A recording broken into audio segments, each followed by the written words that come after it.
وصل نبأ لصلاح الدين الأيوبي مفاده أن القائد الفرنجي أرناط حاكم الكرك آنذاك يقطع الطريق على حجاج بيت الله الحرام فيقتل النساء والأطفال والشيوخ، وهو يقول لهم: قولوا لمحمدكم أن يدافع عنكم، اطلبوا منه أن يغيثكم ويخلصكم. واستطاع رجل من المسلمين أن ينجو بنفسه ويذهب إلى صلاح الدين ويخبره بما حدث. فاعتزل صلاح الدين في بيته وأخذ يبكي يومين كاملين وهو يقول: يا رب يا رب، هل تسمح لي أن أنوب عن رسولك محمد صلى الله عليه وسلم في الدفاع عن أمتك؟ وما زال يكررها حتى اليوم التالي.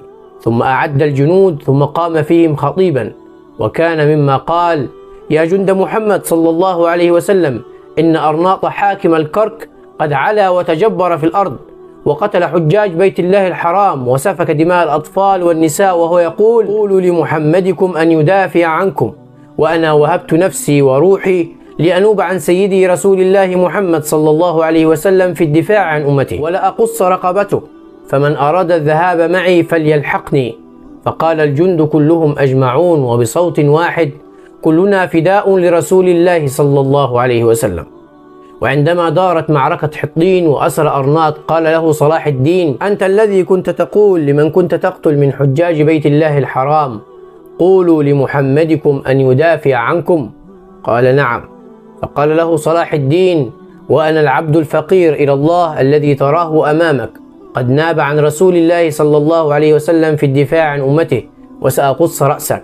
ثم قام وقص رأسه، ثم سجد لله شكرا على هذا الانتصار. فبالله عليكم أخبروني، هل يوجد في هذا الزمان من ينوب عن رسول الله صلى الله عليه وسلم في الدفاع عن أمته وفي الدفاع عن من يقول لا إله إلا الله محمد رسول الله؟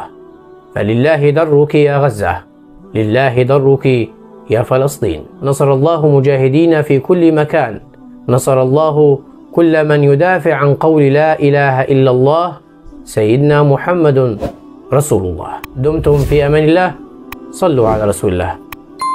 السلام عليكم.